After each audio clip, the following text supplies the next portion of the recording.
Good. இப்பதான் முரளியும் ஜெயந்தியும் தம்பதி சமேதரா பாக்குறேன்.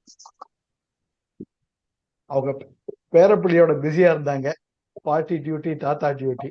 இப்பதான் ரெண்டு பேரும் சிவா பார்வதியா தரிசனம் தர்றாங்க.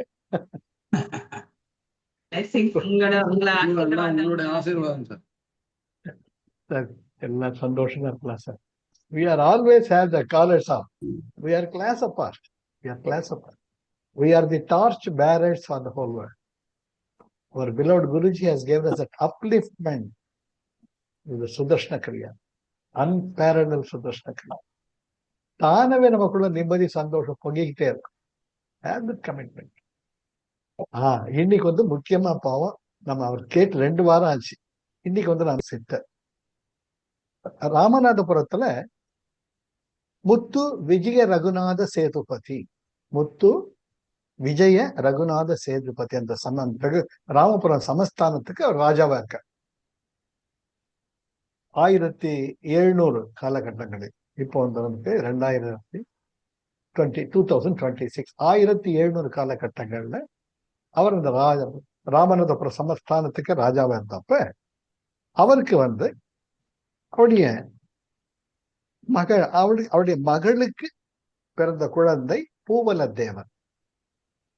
அந்த பூவல தேவனுக்கு உரிய காலம் வர்றச்ச குமாராயி என்ற பெண்ணை பார்த்து கல்யாணம் பண்றாங்க. விஜய ரகுநாத சேதுபதியோட பொண்ணுக்கு பிறந்த பிள்ளை பூவல தேவன்.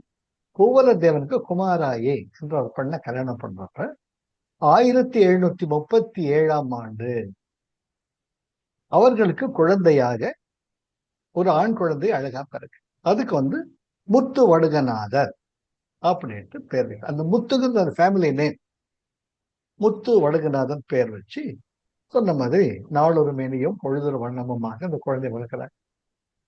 அப்போ அவங்க அப்பா என்ன பண்றார், இந்த தாத்தா விஜய ரகுநாத சேதுபதி சரி மாப்பிள்ளைக்கு என்ன செய்யணும்ட்டு 22 ஊர்கள் கொண்ட 22 கிராமங்களை உள்ளடக்கிய ஒரு பெரிய பகுதியை வந்து அதுக்கு அவரை சமஸ்தானம் ராஜாவா பண்ணிடுறார், சிற்றரசெல்லாம் பண்றார்.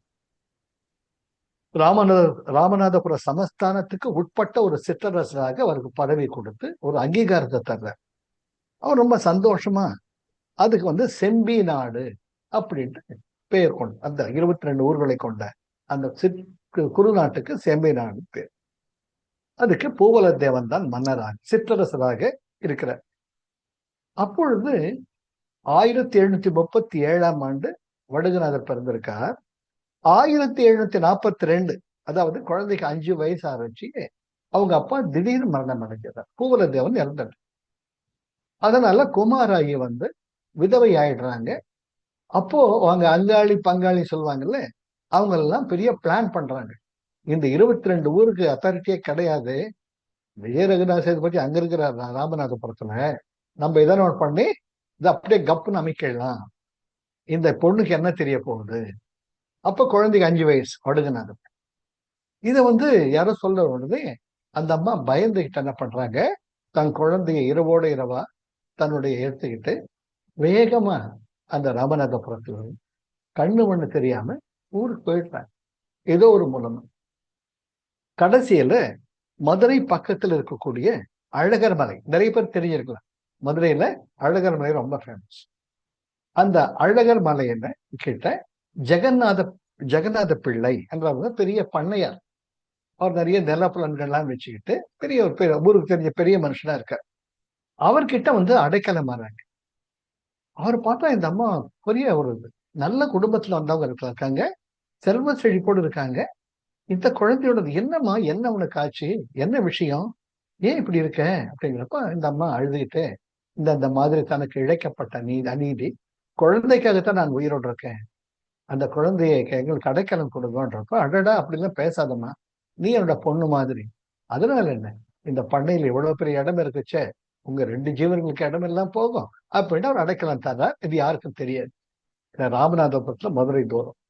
அந்த அம்மா இறைவனுடைய அது கதையை விடுங்க, அது எவனை ஒன்றும் அடிச்சு கொள்ளடிச்சுட்டு போறான். கொள்ளையடிச்சு என்னைக்கும் உட்பட்டது கிடையாது, வேற விஷயம். ஒருத்தர் வருத்தத்துல ஒருத்தர் உயிர் வாழ முடியாது. இது இறைவன் முகத்தின் தீர். பிறர்க்கென்னா முற்பகல் செய்ய தமக்கென்னா பிற்பகல் தானே விளையும். தினை விதைத்தவன் தலையறுப்பான், வினை விதைத்தவன் வினையறுப்பான். இதெல்லாம் அனுபவத்தால வந்து இன்னைக்கு 100 வருஷம் இருந்துட்டு போறோம், போன ஜென்மம் என்னன்னு தெரியாது. அதனால இப்ப நம்ம நினைச்சுட்டு இருக்கோம், இப்ப நம்ம வரக்கூடிய ஒவ்வொரு அனுபவமும் நாம் விதைத்த விதையினுடைய விளைவுகள் தான். இருக்க வரலாம். அப்படி அந்த ஜெகநாத பிள்ளை பண்ணையில அடைக்கலமா இருக்காங்க. இந்த குட்டி பையன் கொஞ்சம் வளரலாம். அப்போ அவர் சொல்றாரு, சும்மா இருக்காதடா, ஆடு மாடுலாம் நிறைய இருக்குது, போய் மேய்ச்சிக்கிட்டு வா அப்படின்ட்டு ஒரு 10-15 ஆடு மாடுகளை கொடுத்து மேய்க்க விடுவார்.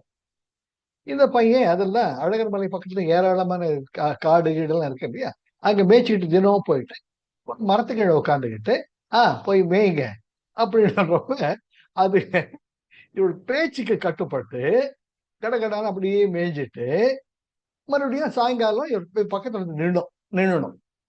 மற்ற இது மாதிரி சக பிள்ளைங்களா இருப்பாங்களே, இவருடைய வயதை ஒத்த பிள்ளைகள் 10 வயசு இருக்கப்ப, அவனுக்கு ஒரே ஆச்சரியம், இதானது இவன் சொன்ன பேச்சு ஆடு மாடெல்லாம் கேக்குது, நாம எல்லாத்தையும் மேய்ச்சி கீச்சு ஓடி கிடி பிடிக்க வேண்டியிருக்கு, இவன் ஒண்ணுமே இல்லை மரத்துக்கள் உட்காந்து இருக்கான், டே எப்படா அப்படிங்கிறாங்க.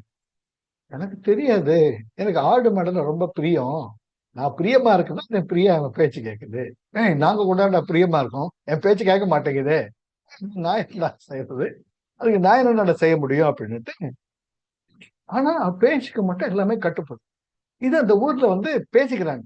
பிள்ளைங்க என்ன சொல்லுவாங்கல்ல, அப்பா இந்த மாதிரி அந்த வடுகுநாதன் பேசினா மட்டும் சொன்னா மட்டும் ஆடு மாடெல்லாம் பேச்சு கேட்குது, எங்க பேச்சு கேட்க மாட்டேங்குது. அவங்க அப்பா திட்டுவாங்க, அவன் நல்ல பையன்டா, அவன் சமத்து, நீங்க வாழுங்க, அதான் அவன் பேச்ச கேட்கறது இல்ல, நீங்களும் வந்து சமத்தா இருந்தீங்கன்னு அப்படின்னு.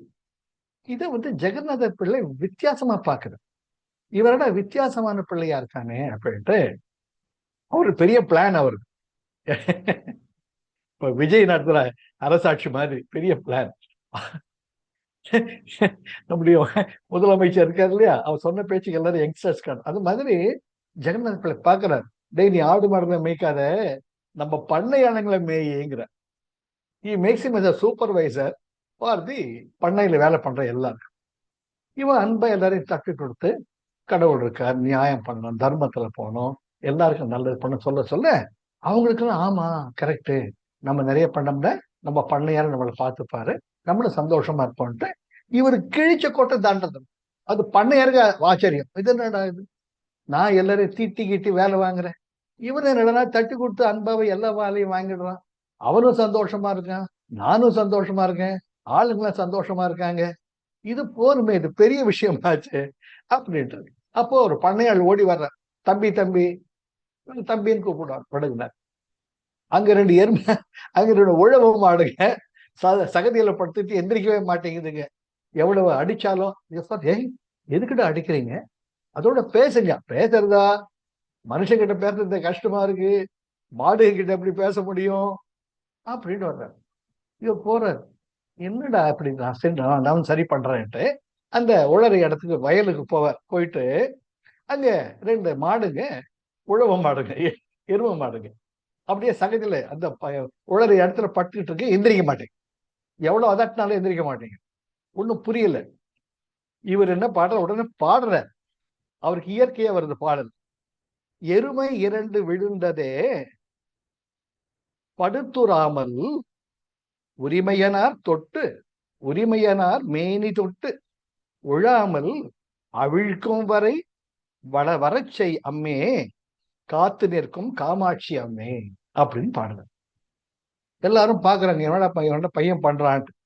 எருமை 2 விழுந்ததே படுத்துறாமல் உரிமையனார் மேடி தொட்டு விழாமல் அவிழ்க்கும் வரை வரச்சை அம்மே காத்து நிற்கும் காமாட்சி அம்மே பாடணுன்னு எருவு மாடு எந்திரிச்சிருதுங்க.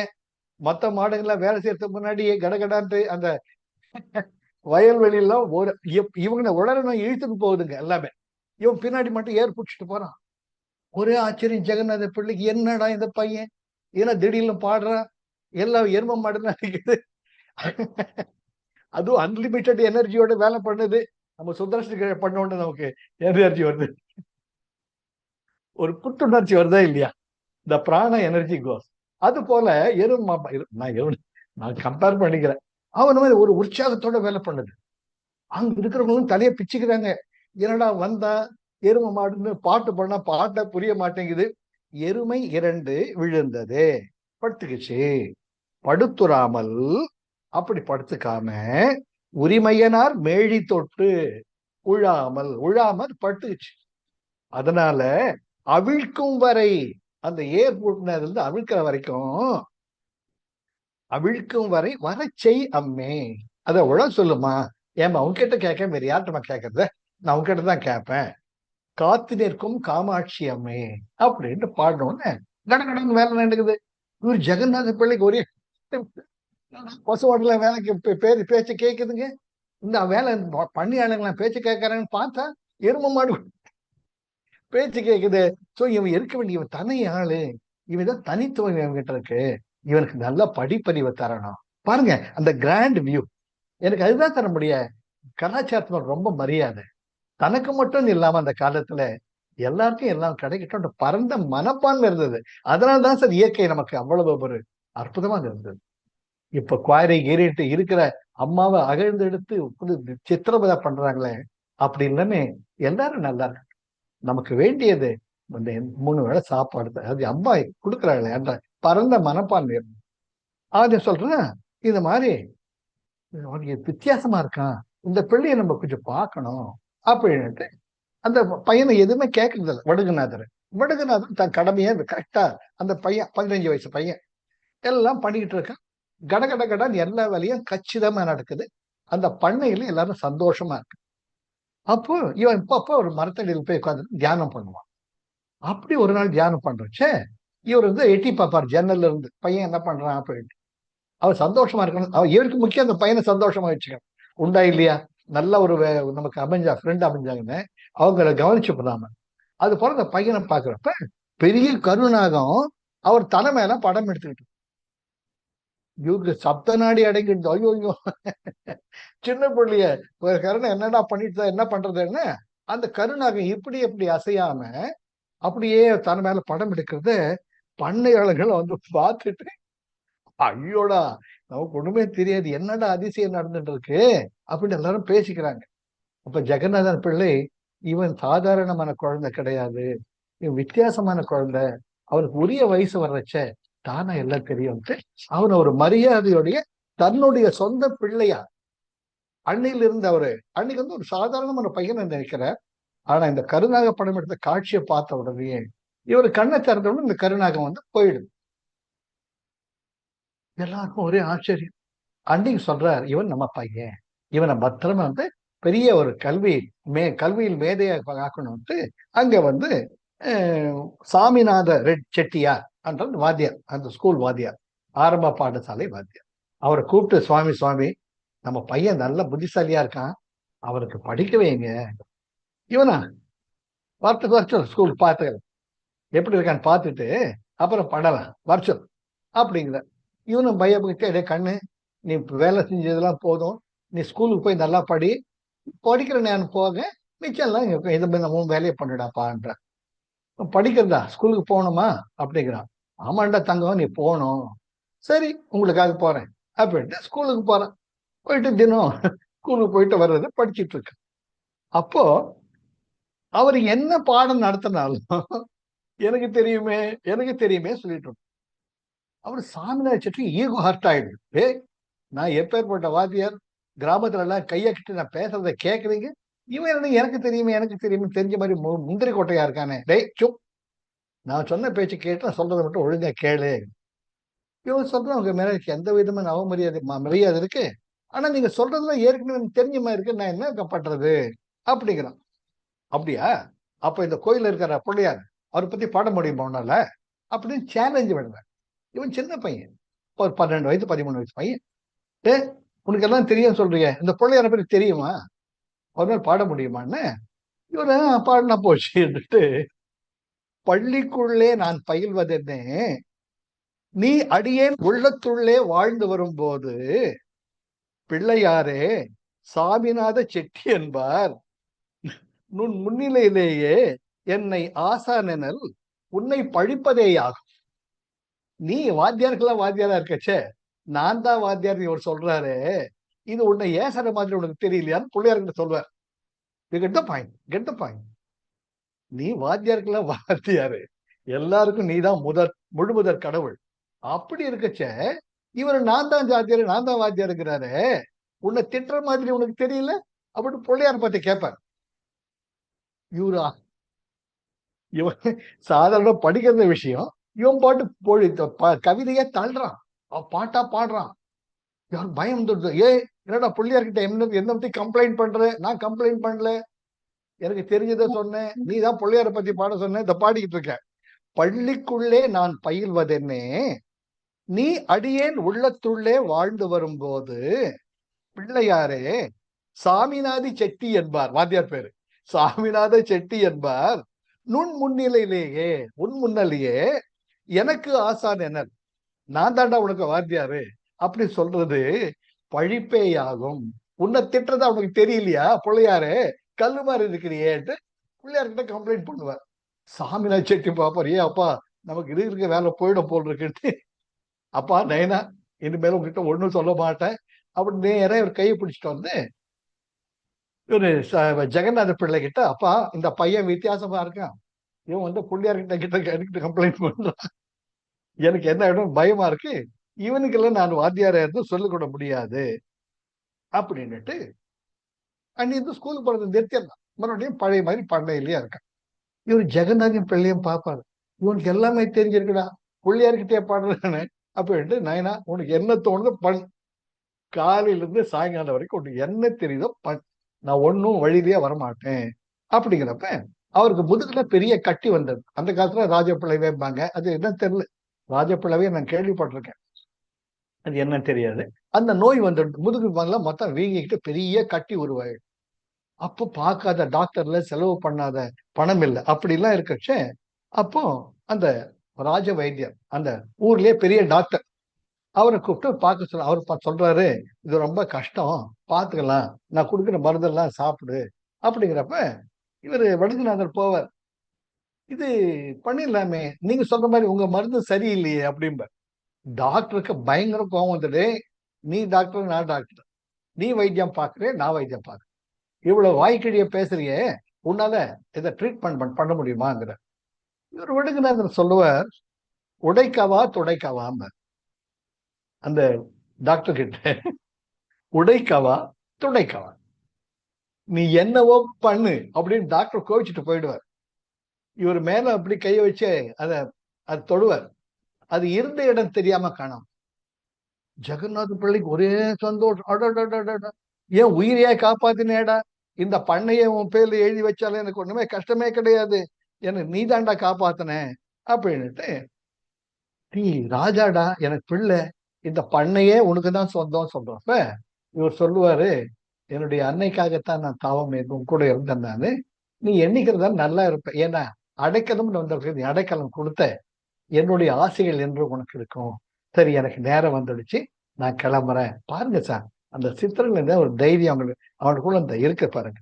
அவர் என்ன பண்ற, அங்க அவங்க கிராமத்துல இருந்த அந்த அழகர் மலை பக்கம், அது மாதிரி பாலமேடு, அங்கிருந்து என்ன பண்றாருன்னு, நான் சரியா குரு உபதேசம் பண்ணி வாங்கிக்கணும்னுட்டு அங்க பாளைய சுவாமிகள் அப்படின்னு ஒருத்தர் இருக்கார் பாலமேடு, அவர்கிட்ட வந்து எனக்கு குரு உபதேசம் பண்ணுங்க அப்படிங்கிறப்ப அவர் பார்ப்பார், உனக்கு நான் என்னைய உபதேசம் பண்றது அப்படின்னு கேலியா பார்ப்பார். இல்ல, எனக்கு ஒரு குரு தேவை, அதுதான் நம்ம எல்லாமே ஞாபகம் வச்சுக்கணும், குருபினா கதி நகி, ஒருவர் மூலமாகத்தான் இந்த மனித உடலின் ஒரு குரு நமக்கு தேவை.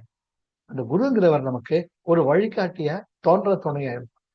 அப்போ குருபினா கதி நகின்ற மாதிரி இவர் வந்து உபதேசம், சரி நன்றி ஐயா போயிட்டு நமஸ்காரம் பண்ணிட்டு குரு தட்சிணை கொடுத்துட்டு அங்கிருந்து மேலூர் சாலை, மதுரை பக்கத்துலயும் எல்லாருக்கும் தெரிஞ்சிருக்கும், மேலூர் சாலையில இருந்து பட்டூர் என்ற ஒரு கிராமம், பட்டூர்ன்ற அந்த இடத்துக்கு போயிட்டு அங்க வந்து ஆலம்பட்டி என்ற ஒரு கிராமத்துல போய் தங்குவார். இவருடைய நடை உடை பாவனை தியானம் பண்றத பார்த்தா உள்ளூர் மக்களுக்குன்னா ரொம்ப மரியாதை.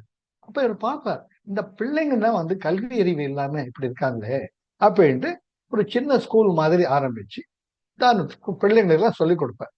அதனால இவருக்கு வந்து பட்டூர் வாத்தியார் இவருக்கு பேர், பிள்ளைங்களாம் சந்தோஷமா கூப்பிடுவாங்க. அப்போ ஒரு 20-25 வயசா இருக்கு, இளைஞன், நல்ல ஒரு இளைஞன். அப்படி இருக்கச்ச அப்படி இது அங்க இருக்கிறார்.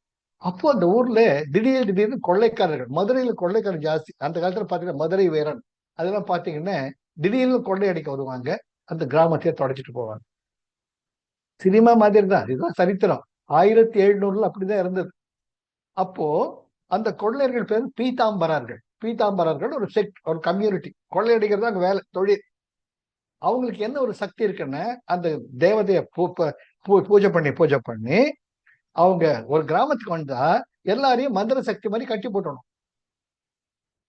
அவங்க இருக்கிறது இஷ்டமானதெல்லாம் கொள்ளையடிச்சுக்கிட்டு போயிடுவாங்க. அதுக்கப்புறம் தான் எங்களுக்கு உணர்வு வரும். இப்படி அவங்க கஷ்டப்பட்டுக்கிட்டே இருப்பாங்க. எல்லாரையும் அவர்கிட்ட இவர் வாத்தியாரா இருக்காரு, இவருக்கு வேற வழி சொல்லுவாரு. எல்லாரும் ஒரு நாள் வர்றாங்க. சுவாமி இந்த மாதிரி திடீர்னு கொள்ளைக்காரங்க வர்றாங்க. அந்த கொள்ளைக்காரங்க வந்தா எங்களுக்கு என்ன நடக்குதுன்னு தெரிய மாட்டேங்குது. மறுபடியும் எனக்கு உணர்வு வந்து எல்லாம் கொள்ளையடிச்சிட்டு போயிடுறாங்க. இதுக்கு ஒரு முடிவே இல்லையா? நாங்க கஷ்டப்பட்டு காட்டுல மேட்ல வேலை பண்ணி சம்பாதிச்சா இந்த மாதிரி திருடங்க திருடிட்ட போயிடுறாங்க அப்படிங்கிறப்ப, அப்படியா, அதெல்லாம் ஏன் கவலைப்படுறீங்க, வரட்டும் பாத்துக்கலாம் அப்படின்ட்டு திடுதிப்புன்னு ஒரு நாள் ராத்திரி அப்படியே ஒரே சத்தம், கலையபாரம், ஐயோ ஆமா அல்லவோ தேவ நினைச்சுக்கிறச்ச இவர் தன்னுடைய குடிசையிலிருந்து வர்றார். பார்த்தா திருடங்கள்லாம், அந்த திருடங்கள்லாம் இவர் முறைச்சு பாக்குறாங்க. இவர் திரும்பி அவனை முறைச்சு பாக்குறார். பார்த்த உடனே மரியாதையை, ஒழுங்கு மரியாதையை இந்த கிராமத்தை டிஸ்டர்ப் பண்ணாம போகணும். இது என்னுடைய ஆதரவு இருக்கு. என்னுடைய யாரை கிட்ட அடைக்கலம் வராங்களோ காப்பாற்ற வந்தாங்க. ஏன் இத்தனோட பையனை இருந்துகிட்டு என்ன நீ பெருசா காப்பாத்துங்கிறப்ப இவர் என்ன செய்வார்னு சொல்லி வேஷ்டியில இருந்து ஒரு சின்ன ஒரு துண்டை கிழிச்சு கீழே போடுவார். அவர் பெரிய நாகமா பாம்புகளா மாறிடும். அவங்கள துரத்தும். அவங்க துண்டை காணும், துணியை காணும்ட்டு ஓடி போயிடுவாங்க. இந்த பக்கம் படவா தலை வச்சு படுக்க கூடாது நீங்க அப்படின்ட்டு வச்சுட்டு அந்த ஊர்லயே மிகப்பெரிய பேர் வந்து, கடவுள் மாதிரி வந்து காப்பாத்தினாருடா இவர் தாண்டா கடவுள். எல்லாரும் கெஞ்சி கேட்டுக்கிறாங்க, சுவாமி என்ன வந்தாலும் ஏது வந்தாலும் யார் கூப்பிட்டாலும் இந்த கிராமத்தை விட்டு மட்டும் தயவு செஞ்சு போகாதீங்க அப்படின்னு. சரி உங்கள் அன்புக்கு நான் கட்டுப்படுகிறேன்ட்டு அந்த ஊர்லயே பசங்களுக்கு சொல்லி கொடுத்துட்டு ஒரு வாத்தியாரா இருக்காங்க.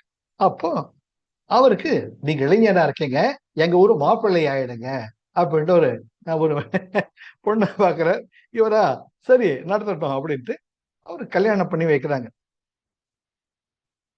அவருடைய தூரத்து உறவு பொண்ணு, அந்த பொண்ணை மணக்கிற அவருக்கு வந்து பழனியாண்டி, விஜயன், சேவுக பெருமாள் அப்படின்ட்டு குமாராயி என்ற 4 குழந்தைகள், 3 ஆண் பிள்ளைகள், ஒரு பெண் குழந்தை பிறக்குது. தாம்பத்தியம் நடக்குது. இல்லறத்தில் இருக்காங்க. இல்லற தர்மம் வச்சுக்கிட்ட எல்லா பிள்ளைங்களுக்கும் சொல்லிக் கொடுக்கறது, ஊர்ல யாருக்கும் உடம்பு சரியில்லை பாத்துக்கிறது, இந்த மாதிரி தன்னுடைய கடமைகள்லாம் அவரு பண்ணிக்கிட்டே இருக்கார். அப்போ 4 படிச்சுட்டு நல்லா அந்த ஊர்ல வந்து செட்டில் ஆகி பெரிய ஆளா வந்தப்ப அந்த ஊர்ல இருக்கிறவங்களுக்கு தாங்க மாட்டேங்குது. இருந்தாலும் என்னடா அந்த 5 வருஷத்துக்கு 10 வருஷத்துக்கு முன்னாடி வந்தான், இப்படியே இருக்கானே, எல்லார்கிட்டயும் நல்ல பேர் வாங்கிட்டா, நம்மளெல்லாம் யாருமே திரும்பி பார்க்கறது இல்லையே, நேத்து போன வந்தவெல்லாம் கையெடுத்து கும்பிடுறவன் என்னை பார்த்து நெஞ்சை நிமிர்ந்துட்டு போறானே, இவனை இங்க விடக்கூடாது, நடப்பதான் பார்த்துட்டு இருக்கோம் இல்ல அப்படி அந்த காலத்துல இருந்தது. அவன் என்ன பண்றாங்க, அப்ப அவர் ஒரு நாள் தியானத்தில் இருக்கச்ச அவரு தூக்கி ஒரு பெரிய குழியில போட்டு அது மேல கல்லு மண்ணெல்லாம் போட்டு மூடி அது மேல முள்ளு செடி எல்லாம் போட்டு ஒண்ணுமே நடக்காத மாதிரி அமைக்கிறாங்க. ஒரு நாள் ராத்திரி இவங்க பிள்ளைங்க மனைவி எல்லாம் தேடுறாங்க, ஐயோ அப்பாவை காணுமே, எங்க போயிட்டாரு அப்படின்னு. அப்ப அவர் வந்து அடுத்த நாள் காலையில சாவகாசமா நான் வெளியே உலா போயிருந்தேன் அப்படின்னு திரும்பி வீட்டுக்கு வர்ற. அப்ப யாரெல்லாம் இந்த கெடுதி பண்ணாங்களோ அவங்க கனவுல அந்த கிராமத்து தேவதை, அந்த கிராமத்து தேவதை வந்து, அந்த கிராமத்து தேவதை பேர் வந்து ஐயனார், சேவுக ஐயனார். சேவுக ஐயனார் அந்த கிராமத்து சுவாமி தான் கும்பிட்டுக்கிட்டு இருக்காங்க. அவர் அந்த காவல் தெய்வம். அதெல்லாம் குறிச்சு சொல்லியிருக்கார், படிங்க. ஒவ்வொரு கிராமத்துக்கும் ஒரு கிராம தேவதை இருக்கும், ஒரு குடும்பத்துக்கு ஒரு குல தெய்வம் இருக்கும். அவங்க எல்லாம் நம்ம கூட வழிபடக்கூடிய அந்த சக்திகள். அப்போ அந்த கெட்டவங்க கனவுல அந்த சேவுக ஐயனார் போயிட்டு, டேய் யார்கிட்ட விளையாடுறீங்க, தெரியாம விளையாடுறீங்களா, அவர் நெருப்புடா, வராகி தாயினுடைய செல்ல பிள்ளை, அவர்கிட்ட இந்த வேலையெல்லாம் வச்சுக்கிட்டீங்க, நான் உங்களுக்கு காப்பாற்ற மாட்டேன், அவர் பெரிய ஆளு, அவர் இன்னும் வச்சுக்காதீங்க நீங்க அப்படின்னு கனவு வந்த உடனே இவங்க ஒரே பயம் ஆயிடுது. அடகடகடான்ட்டு போய் பள்ளத்துல தோண்டி பார்த்தா எங்க இருக்காரு பள்ளத்துல, அவருக்கே காணோம். நேரா அவர் வீட்டுக்கு ஓடி வர்றாங்க. காலையில ஆஸ் யூஷுவல் அவர் டியூட்டி, இவங்க அப்படியே தடால்னு காலை விழுறாரு. ஐயா உங்க மேன்மையை தெரியாம நாங்க பண்ணிட்டோம். பரவாயில்ல, அறியாமையில் தானே பண்ணீங்க. சரி உங்க வேலையை பாருங்க, மற்றவங்களோட சந்தோஷமா இருங்க, மற்றவங்களை கெடுக்காதீங்க, அது உங்களுக்கு தான் பழியா முடியும். ஐயனார் சொன்னாரா இன்னொன்னு, ஆமான்னு அவரது காவல் தெய்வம் அவரை மதிச்சு நடந்துக்கோங்க நல்ல புத்தி கொடுத்துட்டு அவர் சரி தன்னுடைய வேலையை பார்க்க ஆரம்பிக்கிறார். அப்பொழுது 1833 ஆண்டு, 1737 1833 கணக்கு போட்டுக்கோங்க. போட்டு அப்ப அந்த இதுல இருந்து என்னுடைய காலம் முடிஞ்சது, நான் வந்த வழியை முடிச்சிச்சு அப்படின்ட்டு மதுரை பக்கத்துல சிங்கம் புணரின்னு ஒரு கிராமம் இருக்கு. அந்த சிங்கம் புணரி போற வழியில பிரான்மலை, பிரான்மலைக்கு நீங்க எல்லாம் இருக்கு, நான் கேள்விப்பட்டிருக்கேன். நான் மதுரை இருந்தப்ப எல்லாம் போயிருக்கேன். அந்த பிரான்மலை செய்யறப்ப அந்த அங்க போற இடத்துல பாலாற்றங்கரையில தனக்குன்னு ஒரு சமாதி கட்ட சொல்லுவார். அந்த சமாதி கட்டிட்டு எல்லாருமே அவர் தெய்வமா பெரியவரை மதிப்பாங்க. அப்பொழுது 1833 ஆண்டு ஆடி மாதம் ரோஹிணி நட்சத்திரத்துல அந்த ஜீவ சமாதியில் உட்காந்துட்டு வந்த வேலை முடிஞ்சது, நான் போயிட்டு வரேன், எல்லாரும் ஒத்துமையா நல்லவங்களா இருங்க, நல்லதே நினையுங்க, நல்லதே பேசுங்க, நல்லதே செய்யுங்க அப்படின்ட்டு இறைவனுடன் ஒன்றி கலந்ததாகி வரலாறு. அந்த ஜீவ சமாதியில் ஒரு பெரிய கோயிலை எழுப்பி அவர் தன்னுடைய முழு சக்தியையும் அந்த பிரதிஷ்டை அந்த சிலையில இறக்கிறார். தன்னை மாதிரி ஒரு சிலையை வெடிக்க சொல்லி அந்த சிலை இருக்கிறப்ப இன்றைக்கும் அந்த சிலையில் வியர்வை துளிகள் இருப்பது கண்டோம். இன்றைக்கு கூட அங்க போய் வடுகநாதர், முத்து வடுகநாதர் அன்று அவர் வந்து வணங்கி நீங்க எது வேண்டினாலும் அது உங்களுக்கு நல்லது கொடுக்குமானால் அது நிறைவேறும். இது அவருடைய வாக்கு. உங்களுக்கு எது நல்லது, எப்படி ஒரு தாய் தன் பிள்ளைக்கு எது நல்லதோ அதுதான் அனுமதிப்பான். நான் போய் சிகரெட் பிடிக்கிறேன், நான் போய் ரொம்ப குடிக்கிறேன்னா எந்த அம்மாவும் போயிட்டு வாடா சொல்ல மாட்டேன், உனக்கு நல்லதுதான் சொல்லுவேன். அது போல உனக்கு எது நல்லதோ அதுதான் நான் அனுமதிப்பேன் அப்படின்னு என்று கூட அவர் அந்த தெய்வமாக இருந்து எல்லா மக்களும் இன்றும் சென்று வழிபடுகிறார்கள். எங்கே?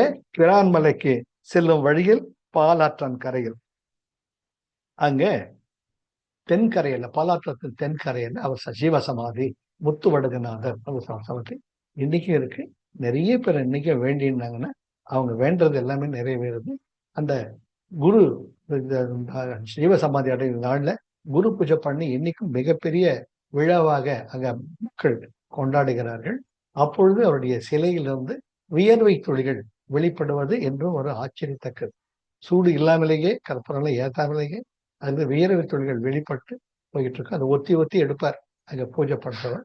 அன்று ஆக இன்றும் நம்மிடம் இறைவனாக இருந்து ஒரு தந்தையாக இருந்து தாயாக இருந்து அனைவருக்கும் நல்வழி காட்டக்கூடியவராக ஸ்ரீ முத்து வடுகநாதர் என்ற சித்தர் இன்றும் நம்மிடையே இருந்து வருகிறார். பெரிய ஒரு அற்புதமானது. இந்த அற்புதமா ஒரு வாய்ப்பு கொடுத்த நம்ம பெரியவருக்கு தான் நமஸ்காரம் சொல்லணும். அவர் சொன்னதுனால்தான் நான் எடுத்து எல்லாம் பார்த்து படிச்சேன். நான் எனக்கே மெய் செலுத்துது. அப்பா எப்பேற்பட்ட நாடுங்க, எப்பேற்பட்ட நாடு. அதாவது ஞானம்னா ஞானத்தின் விளைநிலம் பாரத புண்ணியம். இதெல்லாம் நான் பிறவியை எடுத்ததே மிகப்பெரிய, இந்த பிறவியை நம்ம வீணடிப்போம். அதனால நம்ம கடனை கிரியா பண்ணலாம். குருஜி இருக்கார், குருஜி பார்க்க எந்த ஒரு அனுபவமும் நமக்கு வாழ்க்கையில் ஒரு வெளிச்சத்தை கொடுக்குது. சந்தோஷ காலங்களில் மற்றவனு பகிர்ந்தப்போம், ஆனால் வருத்தமான காலங்களில் இறைவா குருஜி எனக்கு வந்து இந்த இந்த சோதனையை எதிர்கொள்ளக்கூடிய எனக்கு வலிமையை கொடு அப்படின்னு வேணும். நல்ல வழியை கிடைக்கும். எல்லாம் சந்தோஷமா கேட்டீங்களா? நல்லா இருக்கா? வாய்ப்புக்கு நன்றி. அவர்தான் நன்றி சொல்லணும்.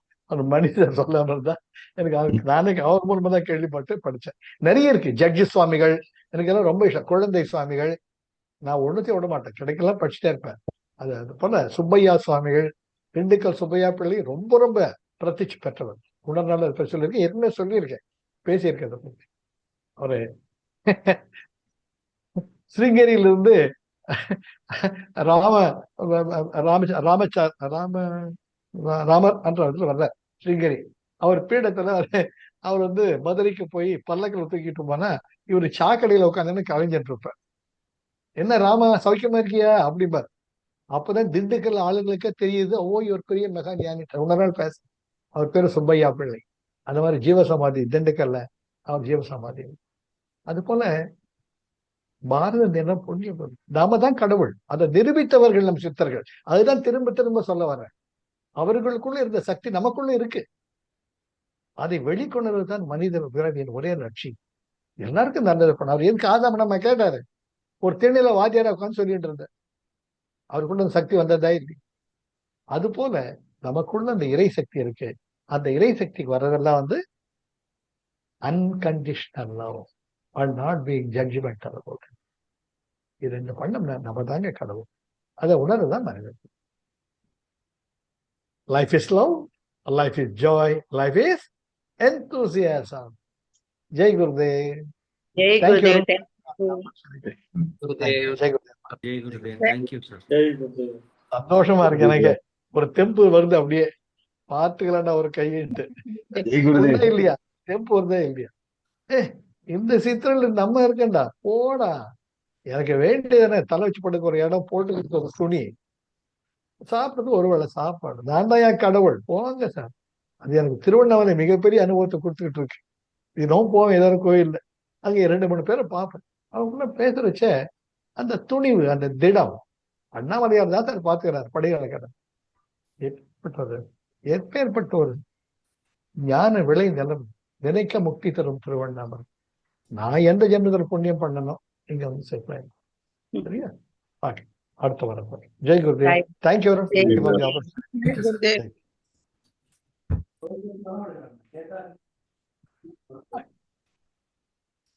அடுத்து